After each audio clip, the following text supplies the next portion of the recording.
সে হাসনাত আব্দুল্লাহ হোক, আতিফ সোহেল হোক, কাউকে গোনার আমাদের টাইম নাই। বিভিন্ন নারী হেনস্থা থেকে শুরু করে এখানে কিশোর গ্যাংকে পুনর্বাসন, চাঁদাবাজি।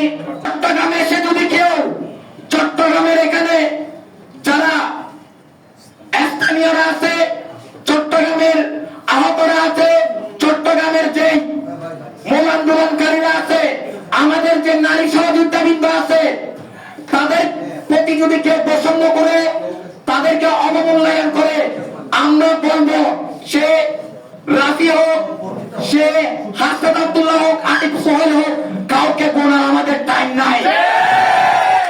তবু আমরা বৈষম্য বিরোধী ছাত্র আন্দোলনের প্ল্যাটফর্মের প্রতি সম্মান প্রদর্শন করে তারা যে চট্টগ্রামের যেই মূল আন্দোলনকারীরা আছে তাদের সাথে কোনো ধরনের আলোচনা না করে একটি বিকৃত গৃহীত এক পাক্ষিক কমিটি ঘোষণা করলো।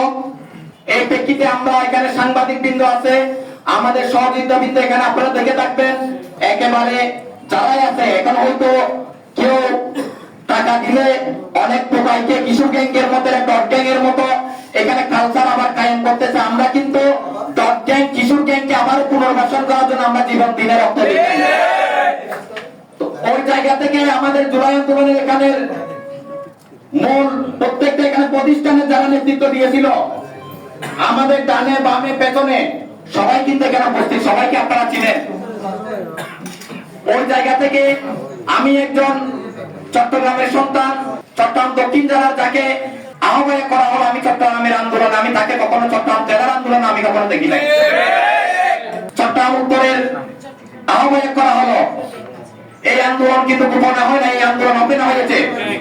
আমি তাকে, আমি যারা কমিটি এই কমিটি দিছে তাদেরকে চ্যালেঞ্জ করে বলবো, সেই একটি বক্তব্য দিছে, কোথাও গিয়ে স্লোগান দিছে, আমাদেরকে একটা বক্তব্য স্লোগানের ভিডিও দিতে বলে। চট্টগ্রাম মহানগরে যে আহ্বায়ক হলো তার বিরুদ্ধে আমাদেরকে কেন্দ্রে নিয়ে গিয়েই বিভিন্ন নারী হেনস্থা থেকে শুরু করে এখানে কিশোর গ্যাংকে পুনর্বাসন, চাঁদাবাজি, সেল গঠন, এগুলোর বিষয়ে অভিযোগ দাখিল করার পর কেন্দ্র থেকে আশ্বস্ত করা হয়েছিল তদন্ত কমিটির মাধ্যমে এগুলোর ব্যবস্থা নিবে।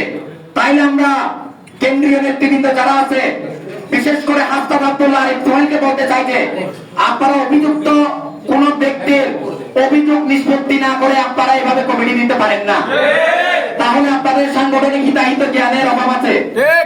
ওই জায়গা থেকে আপনাদেরকে বলবো, যদি আপনারা জুলাই আন্দোলনের মূল স্থায়ী হোল্ডার যারা আছে তাদের পাল বুঝতে না পারলে আপনারাও আপনাদের চেয়ার ছেড়ে দেন।